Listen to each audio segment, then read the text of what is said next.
जय श्रीमाता। सर्वमंगलमांगल्ये शिवे सर्वार्थसाधिके शरण्ये त्र्यंबके देवी नारायणि नमोस्तुते। या देवी सर्वभूतेषु मातृरूपेण संस्थिता नमस्तस्यै नमस्तस्यै नमस्तस्यै नमो नमः। ನಮಸ್ತೆ. ನಾನು ಸುಬ್ರಹ್ಮಣ್ಯ, ಶ್ರೀಮಾತಾ ಅಪ್ಪಾಜಿಯವರ ಮಗ. ನಮ್ಮಮ್ಮ ಗುರುಮಾತಾ ಭಾಗ್ಯಲಕ್ಷ್ಮೀ ದೇವಿ. ಇವರ ಜೀವನ ಚರಿತ್ರೆಯನ್ನ ನೋಡ್ತಾ ಇದ್ವಿ.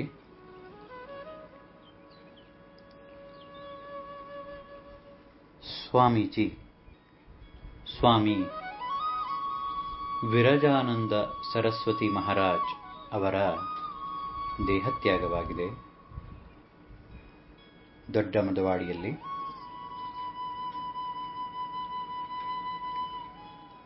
ಇತ್ತ ಅಪ್ಪಾಜಿ ಅವರ ಸಾಧನಾ ಮಾರ್ಗದಲ್ಲಿ ತೊಡಗಿದ್ದಾರೆ, ಬ್ಯಾಂಕ್ ಕೆಲಸಿನ ಜೊತೆಗೆ.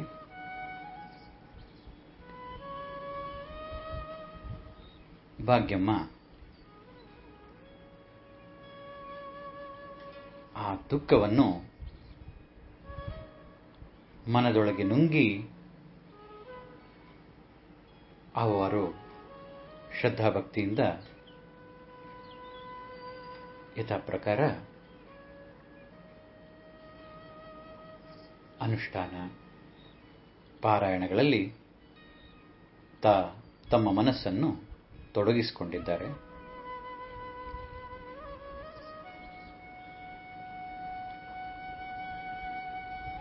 ಒಂದು ದಿನ ನಾನು ಬೆಂಗಳೂರಿನಲ್ಲಿ ಇದ್ದೆ. ಬೆಂಗಳೂರಿನಲ್ಲಿ ಕೆಲಸ ಆಗ ತಾನೇ ಮದುವೆ ಆಗಿತ್ತು. ಒಂದು ದಿನ ಗುರುವಾರ, ಅವತ್ತು ಯಾಕೋ ಬಹಳ ಸಂಕಟವಾಗ್ತಾ ಇತ್ತು. ಏನೋ ಗೊತ್ತಿಲ್ಲ, ಏನೋ ಒಂಥರ ಮುಜುಗರದ ಪರಿಸ್ಥಿತಿ. ಅಮ್ಮನ್ನ ನೋಡಬೇಕು, ಮಾತಾಡಿಸ್ಬೇಕು ಅನ್ನುವ ಹಂಬಲ. ಸರಿ, ಅಮ್ಮಂಗೆ ಫೋನಲ್ಲಿ ಮಾತಾಡೋಣ ಅಂತ ಫೋನ್ ಮಾಡಿದ್ರೆ ಎತ್ತಲಿಲ್ಲ. ಅಪ್ಪನಿಗೆ ಫೋನ್ ಮಾಡಿದೆ, ಮಲಗಿದ್ದಾರೆ ಅಂತ ಹೇಳಿದ್ರು. ಅವಾಗವಾಗ ಅಮ್ಮನಿಗೆ ತಲೆನೋವು ಬರ್ತಾ ಇತ್ತು. ಡಾಕ್ಟರ್ ಹತ್ರ ಅಪ್ಪಾಜಿ ತೋರಿಸ್ತಾ ಇದ್ರು. BP ಜಾಸ್ತಿ ಆದ ಕಾರಣ ಬರ್ತಾ ಇರಬಹುದು ಅನ್ನುವ ಕಾರಣಕ್ಕೆ ಆ BP ಟ್ಯಾಬ್ಲೆಟ್ ಅನ್ನ ಕೊಟ್ಟಿದ್ರು. ನನಗೆ ಮನಸ್ಸಿನಲ್ಲಿ ಅವತ್ತು ತುಂಬಾ ತಳಮಳ. ಅಮ್ಮನನ್ನ ನೋಡಲೇಬೇಕು, ಯಾಕೆ ಅಂತ ಗೊತ್ತಿಲ್ಲ, ತುಂಬಾ ಅನಿಸ್ತಾ ಇತ್ತು. ಸರಿ, ಅರ್ಧ ದಿನ ಆಫೀಸಿಗೆ ರಜಾ ಮಾಡಿ ಶ್ವೇತಾ ನನ್ನ ಹೆಂಡತಿಯನ್ನು ಕರ್ಕೊಂಡು ತಕ್ಷಣ ಮೈಸೂರಿಗೆ ಹೊರಡ್ತೀವಿ. ಮನೆಗೆ ಬಂದಿದ್ದೀವಿ, ಮನೆ ಬಾಗ್ಲಾಕಿದೆ.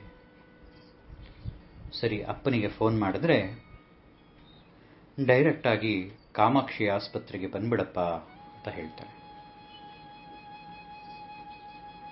ಆಗಲೇ ಸ್ವಲ್ಪ ನನಗೆ ತಳಮಳ ಸ್ಟಾರ್ಟ್ ಆಗುತ್ತೆ.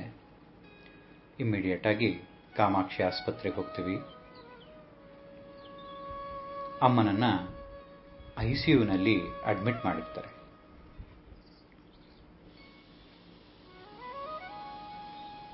ನನಗೆ ಯಾರೂ ಫೋನ್ ಮಾಡಿ ಹೇಳಿರಲಿಲ್ಲ. ಗಾಬರಿ ಆಗ್ತಾನೆ, ನೋಡೋಣ ಡಾಕ್ಟರ್ ಏನು ಹೇಳ್ತಾರೆ ಅಂತ ಕಾಯ್ತಾ ಇದ್ರು ಅಪ್ಪಾಜಿ. ಆಗ ಅಪ್ಪಾಜಿನ ಕೇಳಿದೆ, ಏನಾಯ್ತು ಅಪ್ಪಾಜಿ, ಯಾಕೆ ICUನಲ್ಲಿ ಇಟ್ಟಿದ್ದಾರೆ ಅಮ್ಮನ್ನ? ಏನೋ ಗೊತ್ತಿಲ್ಲಪ್ಪ, ಇವತ್ತು ಗುರುವಾರ ಎಲ್ಲರೂ ಆಶ್ರಮಕ್ಕೆ ಬಂದು ಭಜನೆ ಮಾಡ್ತಾ ಇದ್ರು.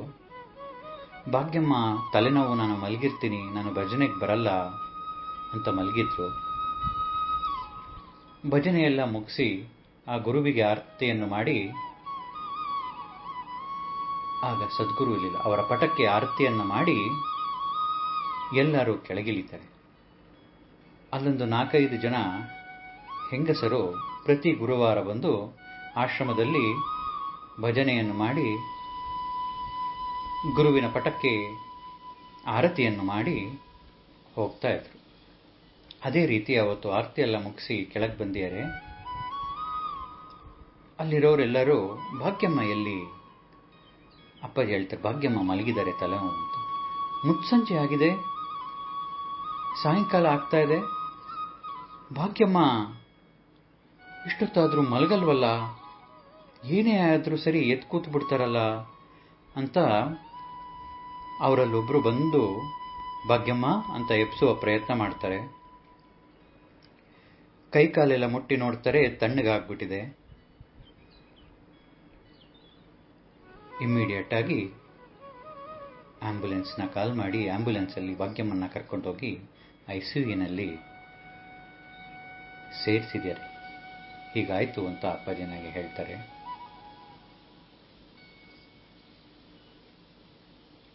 ಆಮೇಲೆ MRI ಸ್ಕ್ಯಾನ್ ಎಲ್ಲವೂ ಆದಮೇಲೆ ಡಾಕ್ಟರ್ ಬಂದು ಹೇಳ್ತಾರೆ,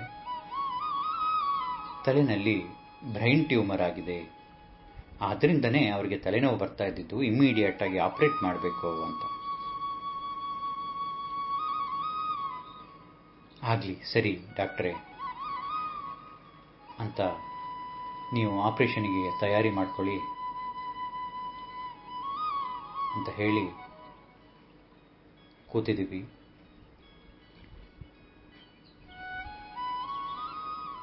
ಆಪರೇಷನ್ ಆಗುತ್ತೆ, ಸಕ್ಸಸ್ಫುಲಿ ಡನ್. ಅಮ್ಮನಿಗೂ ಸ್ವಲ್ಪ ಪ್ರಜ್ಞೆ. ಅವತ್ತು ಮಾತಾಡಿಸ್ಲಿಕ್ಕೆ ಆಗಲೇ ಇಲ್ಲ. ಮಾರನೇ ದಿನ ಅಮ್ಮ ಮಲಗಿದ್ದಾರೆ, ಕೈ ಹಿಡ್ಕೊಂಡು ಕೂತಿದ್ದೀನಿ, ಎಚ್ಚರ ಆಗುತ್ತೆ. ಅಣ್ಣಯ್ಯ ಬಂದ್ಯಾ? ಹಾಂ, ಏನೂ ಆಗಿಲ್ಲಪ್ಪ, ಗಾಬರಿ ಪಟ್ಕೋಬೇಡ, ಸ್ವಲ್ಪ ತಲೆನೋವು ಬರ್ತಾ ಇತ್ತು, ಎಲ್ಲ ಆಪರೇಟ್ ಮಾಡಿದ್ದಾರೆ, ನೋಡು ಬ್ಯಾಂಡೇಜ್ ಎಲ್ಲ ಹಾಕಿದ್ದಾರೆ, ಎಲ್ಲ ಸರಿ ಹೋಗುತ್ತೆ. ನನ್ನ ಅಳು ಮುಖವ ಕಂಡು ನಮ್ಮಮ್ಮ ನನಗೆ ಧೈರ್ಯವನ್ನು ತುಂಬ್ತಾ ಇದ್ದಾರೆ. ಆ ನೋವಿನಲ್ಲೂ ಮಗನಿಗೆ ಧೈರ್ಯ ತುಂಬುವ ಕೆಲಸ. ಆಗ್ಲಿಮ್ಮ, ನೀವು ರೆಸ್ಟ್ ಮಾಡಿ, ನಾವೆಲ್ಲ ಇಲ್ಲೇ ಇರ್ತೀವಿ ಅಂತ ಹೇಳಿ ನಾನು ಈಚೆ ಬರ್ತೀನಿ. ಡಾಕ್ಟರ್ ಹೇಳ್ತಾರೆ, ಇದು ಯಾವ ರೀತಿಯ ಟ್ಯೂಮರ್ ಅಂತ ಗೊತ್ತಾಗಲಿಕ್ಕೆ ಲ್ಯಾಬಿಗೆ ಕಳಿಸ್ಬೇಕು, ಲ್ಯಾಬ್ ರಿಪೋರ್ಟ್ ಬಂದಮೇಲೆ ಗೊತ್ತಾಗುತ್ತೆ ಅಂತ. 1-2 ದಿನದ ನಂತರ ಗೊತ್ತಾಗತ್ತೆ, ಅದು ಬರೀ ಟ್ಯೂಮರ್ ಅಲ್ಲ, ಕ್ಯಾನ್ಸರ್ ಸೆಲ್ಲಿನ ಟ್ಯೂಮರ್ ಅಂತ. 4 ಸ್ಟೇಜ್ ಆಗಿಬಿಟ್ಟಿದೆ. ತುಂಬ ರ್ಯಾಪಿಡ್ ಆಗಿ ಆ ಸೆಲ್ ಬೆಳೆಯುವ ಸಾಧ್ಯತೆ ಇದೆ ಅಂತ ಡಾಕ್ಟರ್ ಹೇಳ್ತಾ ಇದ್ದಾರೆ.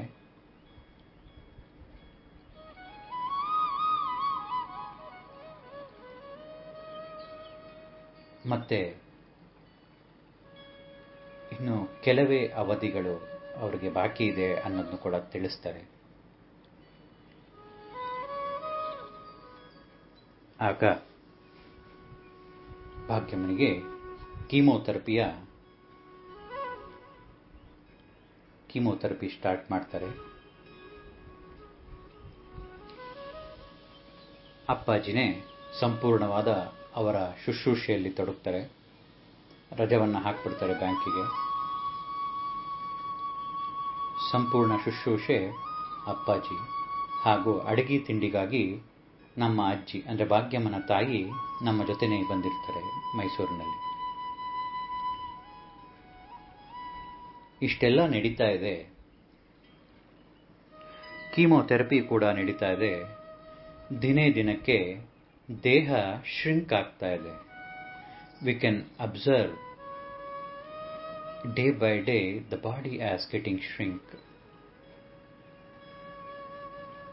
ಆದರೂ ಭಾಗ್ಯಮ್ಮ ತನಗೇನೋ ಆಗಿಲ್ಲವೇನೋ ಅನ್ನೋಂಗೆ ತಂಪಾಡಿಗೆ ತಾನು ಯಾವಾಗಲೂ ಸಿದ್ಧಿ ಮಂತ್ರದ ಜಪ, ಓಂ ಹ್ರೀಂ ಪರಾಶಕ್ತಿಯೇ ನಮಃ ಅಂತ. ಮಲಗಿರ್ಲಿ, ಕೂತ್ಕೊಂಡಿರಲಿ, ಊಟ ಮಾಡ್ತಾ ಇರಲಿ, ಕೀಮೋಥೆರಪಿ ಆಗ್ತಾ ಇರಲಿ, ಅವ್ರದ್ದೊಂದೇ ಮಂತ್ರ, ಓಂ ಹ್ರೀಂ ಪರಾಶಕ್ತಿಯೇ ನಮಃ. ಯಾರು ಅವ್ರಿಗೆ ಧೈರ್ಯ ಹೇಳಕ್ಕೆ ಬಂದರೆ, ನನಗೇನೂ ಆಗಿಲ್ಲ, ಹುಷಾರಾಗ್ತೀನಿ ಬೇಗ, ನೀವೆಲ್ಲ ತಲೆ ಕೆಡಿಸ್ಕೋಬೇಡಿ ಅಂತ ನಮಗೆ ಧೈರ್ಯ ತುಂಬುವ ಕೆಲಸವನ್ನು ಮಾಡ್ತಾ ಇದ್ರು ಭಾಗ್ಯಮ್ಮ. ಸತತ 6 ತಿಂಗಳು ಹೀಗೆ ನಡೆಯುತ್ತೆ. ಡಾಕ್ಟರ್ ಹೇಳಿದ್ರು, ಅವರು ಜ್ಞಾಪಕ ಶಕ್ತಿಯನ್ನು ಕೂಡ ಕಳ್ಕೋಬಹುದು, ಗುರ್ತೆ ಹಿಡಿಯಕ್ಕೆ, ಅವರು ಗುರ್ತು ಯಾರನ್ನೂ ಹಿಡಿಲಿಕ್ಕೆ ಸಾಧ್ಯವಾಗ್ದಲೇ ಇರ್ಬೋದು ಅಂತೆಲ್ಲ ಹೇಳಿದ್ರು. ಆದರೆ ಆ ಯಾವ ಲಕ್ಷಣಗಳು ಅಮ್ಮನಲ್ಲಿ ಕಾಣಲಿಲ್ಲ. ಎಲ್ಲರನ್ನೂ ಗುರ್ತಿಟ್ಟು ಮಾತಾಡಿಸ್ತಾ ಇದ್ರು, ಅಣ್ಣಯ್ಯ ಅಂತ ಕರೀತಾ ಇದ್ರು. ಜೊತೆಗೆ 24/7 ಸಿದ್ಧಿ ಮಂತ್ರದ ಜಪ ನಡೀತಾನೇ ಇತ್ತು.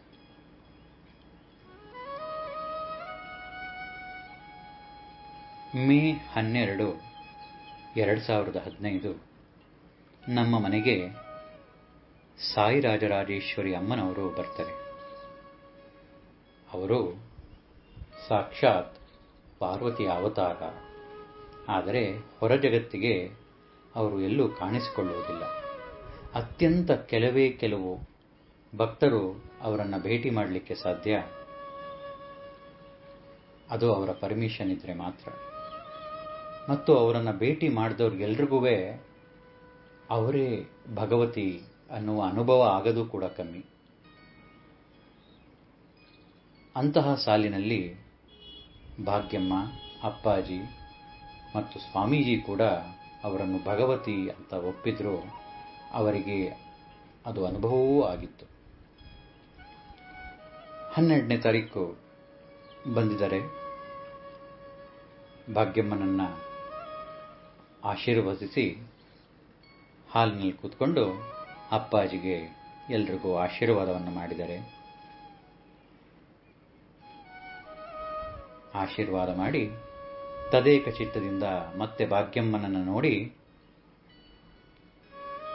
ನಾಗೇಂದ್ರ ಕುಮಾರ್ ಅಂದರೆ ಅಪ್ಪಾಜಿಯ ಕೈಯನ್ನು ಹಿಡಿದು, ನಾಗೇಂದ್ರ, ನಾಳೆ ಪಾಯಸ ಕೊಡಿಸ್ತೀನಿ, ಭಾಗ್ಯಮ್ಮನಿಗೆ ತಿನ್ನಿಸು ಅಂತ ಕೈ ಹಿಡಿದು 2 ನಿಮಿಷ ಧೈರ್ಯದ ಮಾತುಗಳನ್ನು ಹೇಳಿ ಆ ತಾಯಿ ಹೊರಡ್ತಾರೆ. 13 ಮೇ 2015 ಮಧ್ಯಾಹ್ನ ಎಲ್ಲರೂ ಊಟ ಮಾಡಿದ್ದಾರೆ. ಭಾಗ್ಯಮ್ಮನು ಅವರಿಗೆ ಎಷ್ಟು ಸೇರುತ್ತೋ ಅಷ್ಟು ಊಟವನ್ನು ಮಾಡಿ ಹಾಸಿಗೆಗೆ ಒಂದು ದಿಂಬನ್ನು ಇಟ್ಟು ಹೊರಕೊಂಡು ಕೂತಿದ್ದಾರೆ. ಎಲ್ಲರೂ ಸುತ್ತ ಭಾಗ್ಯಮ್ಮನನ್ನು ಸುತ್ತ ಕೂತಿದ್ದಾರೆ. ಅಪ್ಪ ನಿಧಾನವಾಗಿ ಆ ಸ್ಪೂನ್ನಲ್ಲಿ ಆ ಪಾಯಸವನ್ನು ತಿನ್ನಿಸ್ತಾ ಇದ್ದಾರೆ.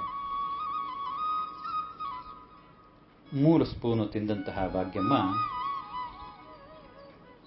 ಆನಂದದಲ್ಲಿ ಮುಗುಳ್ನಗೆ ನಕ್ಕು ಅಪ್ಪಾಜಿಯ ಕಣ್ಣುಗಳನ್ನೇ ನೋಡ್ತಾ ಇದ್ದಾರೆ. ಹಾಗೇ ಮುಗುಳ್ನಗೆ ನಗ್ತಾ ಅಪ್ಪಾಜಿಯ ಕಣ್ಣನ್ನೇ ನೋಡ್ತಾ ಇದ್ದಾರೆ. ನೋಡ್ತಾ ನೋಡ್ತಾ ನೋಡ್ತಾ ಹಾಗೆ ಆ ಪುಣ್ಯಾತ್ಮ ಪರಮಾತ್ಮನಲ್ಲಿ ಲೀನವಾಗೋಗಿದೆ.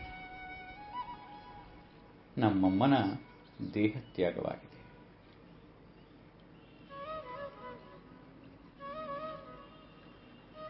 ಆ ಕೊನೆಯ ಕ್ಷಣ ಯಾವ ರೂಮಿನಲ್ಲಿ ಸಂತರು ನಮ್ಮ ಸ್ವಾಮೀಜಿ ಬಂದರೆ ಒಂದು ಅಟ್ಯಾಚ್ ಬಾತ್ರೂಮ್ ಇರಲಿ ಅಂತ ಒಂದು ರೂಮಲ್ಲಿ ಅಟ್ಯಾಚ್ ಬಾತ್ರೂಮ್ ಕಟ್ಟಿದ್ರೋ ಅದೇ ರೂಮಿನಲ್ಲಿ ಅವರ ಪ್ರಾಣತ್ಯಾಗವಾಗಿದೆ.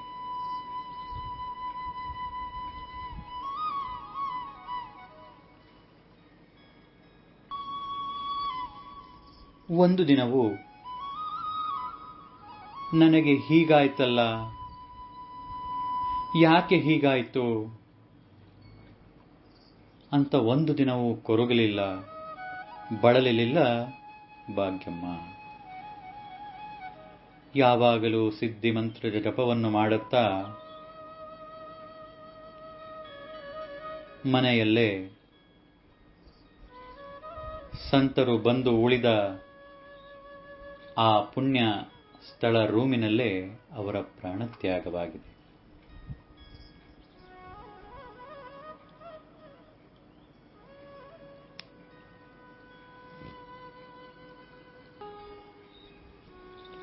ಅವರ ಮುಖಭಾವದಲ್ಲಿ ಎಲ್ಲವೂ ಸರಿಯಾಗೇ ಇದೆ, ನನ್ನ ಜೀವನ ಸಾರ್ಥಕವಾಗಿದೆ ಎನ್ನುವ ಒಂದು ಛಾಯೆ. ತನ್ನ ಶಕ್ತಿಯನ್ನೆಲ್ಲ, ತಾನು ಆಧ್ಯಾತ್ಮಿಕವಾಗಿ ಸಂಪಾದಿಸಿದ ಶಕ್ತಿಯನ್ನೆಲ್ಲ ಆ ಕಣ್ಣುಗಳ ಮೂಲಕ ಅಪ್ಪಾಜಿಗೆ ಕೊಟ್ರೇನೋ ಅನ್ನುವ ರೀತಿಯ ಭಾಸ.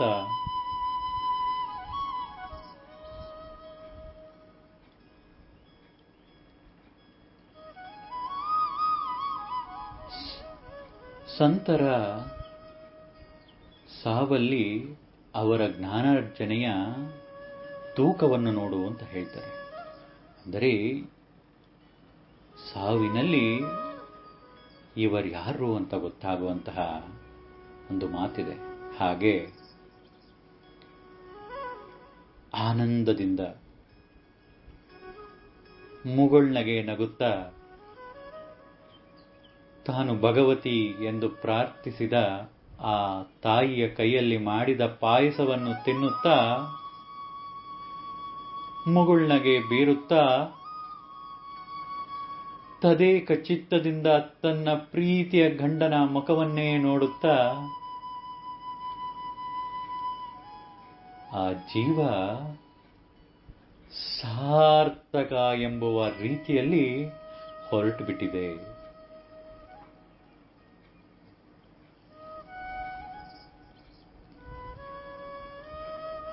ಜೀವನ ಸಾರ್ಥಕ. ನಾವು ಮಾಡಿದ ಯಾವ ಯಾವ ಕೆಲಸಗಳು, ನಾವು ಯಾವ ಕೆಲಸವನ್ನು ಯಾವ ಉದ್ದೇಶದಿಂದ ಮಾಡುತ್ತೇವೆ, ಯಾವ ಮನುಷ್ಯನಿಗೆ ನಾನು ಹಿಂದೆ ಆ ರೀತಿ ಮಾಡಬಾರದು ಅನ್ನುವ ಎಳ್ಳಷ್ಟು ಹುಳುಕಿರಲ್ಲವೋ ಅವರು ಮಾತ್ರ ಆ ರೀತಿ ಆಗಕ್ಕೆ ಸಾಧ್ಯ ಎನ್ನುವ ಭಾವ. ಯಾಕೆ ಅಂದರೆ ಒಂದು ಹೆಜ್ಜೆ ಇಡಕ್ಕೆ ಮುಂಚೆ 100 ಸತಿ ಯೋಚನೆ ಮಾಡಿ ನಾನು ಆಧ್ಯಾತ್ಮ ದಾರಿಯಲ್ಲೇ ಇರಬೇಕು ಅಂತ ನಡೆದಂತಹ ಭಾಗ್ಯಮ್ಮ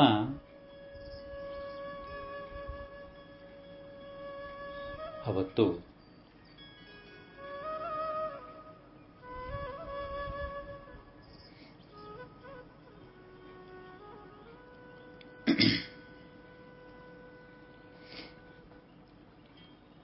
ಸಾರ್ಥಕ ಭಾವನೆಯಿಂದ ಹೊರಟಿದ್ದಾರೆ.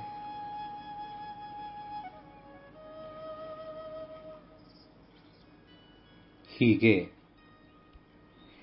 ಇಡೀ ತನ್ನ ಜೀವನವನ್ನು ತ್ಯಾಗಮಯಿಯಾಗಿ ದೇವತಾರ್ಚನೆ, ದೇವತಾ ಪೂಜೆ, ಪಾರಾಯಣ, ಗುರುಸೇವೆ ಅಂತ ನಡೆಸಿ ಇಡೀ ಸಂಸಾರವನ್ನು ಅದೇ ಮಾರ್ಗದಲ್ಲಿ ತಂದು ನಿಲ್ಲಿಸಿ ಆ ಗುರುವನ್ನು ಕೂಡ ತಂದು ಕೂರಿಸಿ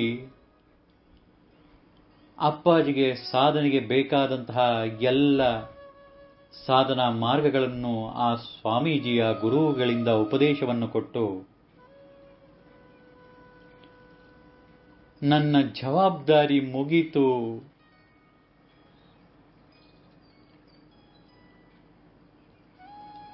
ಅಂತ ಭಾಗ್ಯಮ್ಮ ತನ್ನ ಅತ್ಯಂತ ಪ್ರೀತಿಸಿದ ಗಂಡನಲ್ಲಿ ಲೀಲವಾದ್ಲೇನೋ ಅನ್ನುವ ಭಾವ.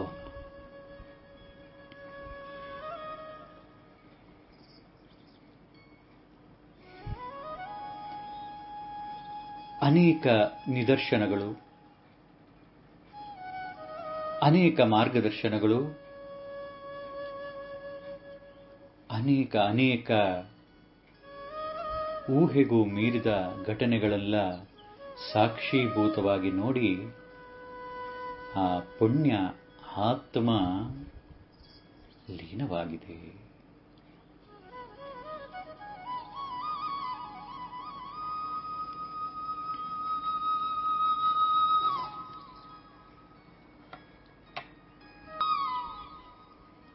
ನನಗೆ ಕಾಡುತ್ತಿದ್ದ ಪ್ರಶ್ನೆ ಏನಪ್ಪ ಅಂದರೆ,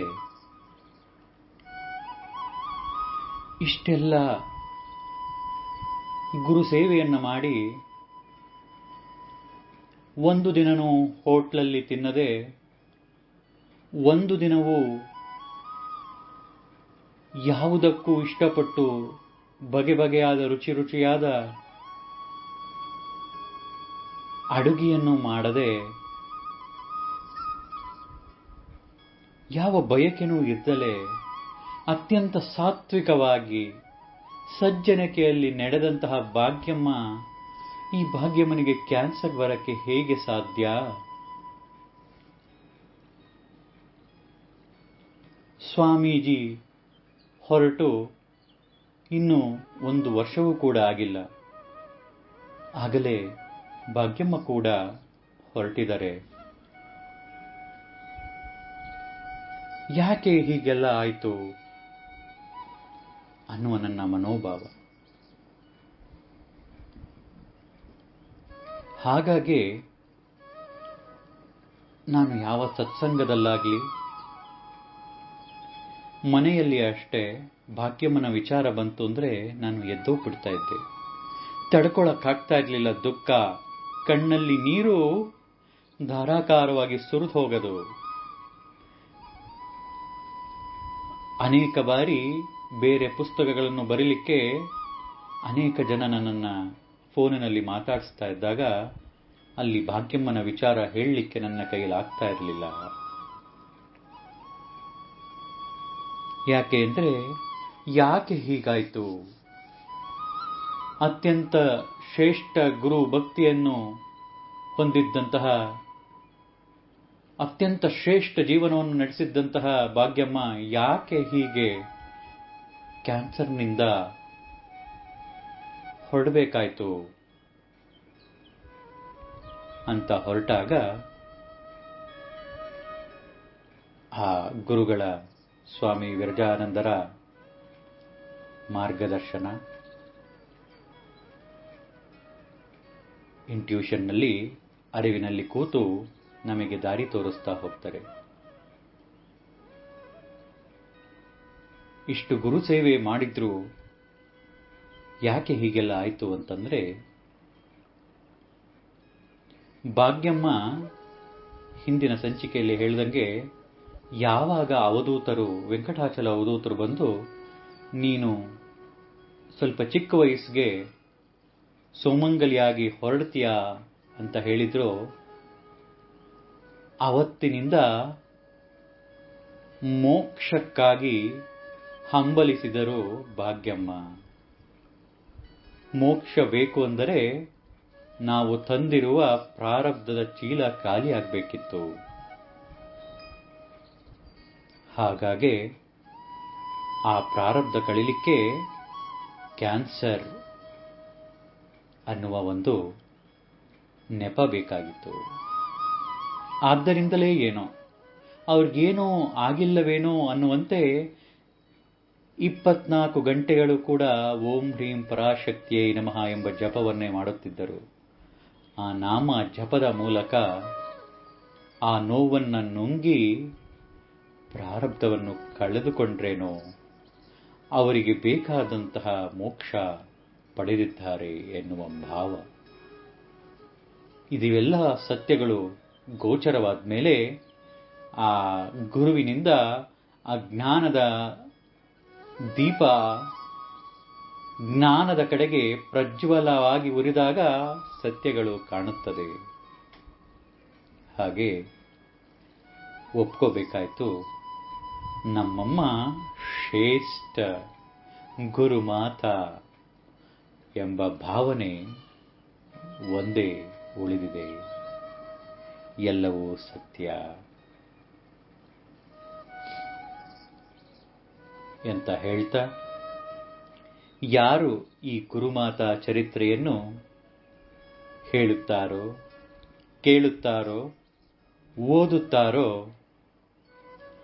ಅವರಿಗೆಲ್ಲ ಗುರುಕೃಪೆ ಹಾಗೂ ಭಗವಂತ ಆ ಜಗನ್ಮಾತೆಯ ಕೃಪದಿಂದ ಸಕಲ ಸನ್ಮಂಗಳಗಳು ಉಂಟಾಗಲಿ, ಭಾಗ್ಯಮ್ಮನ ಆಶೀರ್ವಾದದಿಂದ ಎಲ್ಲರೂ ಭಾಗ್ಯವಂತರಾಗಲಿ ಅಂತ ಹೇಳ್ತಾ, ಈ ಜೀವನ ಗಂಗೆಯಂತೆ ನಮ್ಮೆಲ್ಲರ ಜೀವನವನ್ನು ಪಾವನ ಮಾಡುತ್ತಿರುವ ಗುರುಮಾತಾ ಭಾಗ್ಯಮ್ಮನ ಜೀವನ ಚರಿತ್ರೆಯನ್ನು ಇವತ್ತು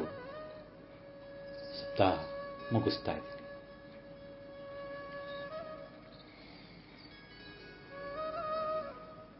ಗುರುಮಾತಾ ಗುರುಮಾತಾ ಜಯ ಜಯ ಜಯ ಜಯ ಶ್ರೀಮಾತಾ, ಶ್ರೀಮಾತಾ ಶ್ರೀಮಾತಾ ಜಯ ಜಯ ಜಯ ಜಯ ಗುರುಮಾತಾ, ಗುರುಮಾತಾ ಗುರುಮಾತಾ ಗುರುಮಾತಾ. ಜೈ ಗುರುದೇವ ದತ್ತ. ಜೈ ಶ್ರೀಮಾತಾ, ಜೈ ಶ್ರೀಮಾತಾ, ಜೈ ಶ್ರೀಮಾತಾ.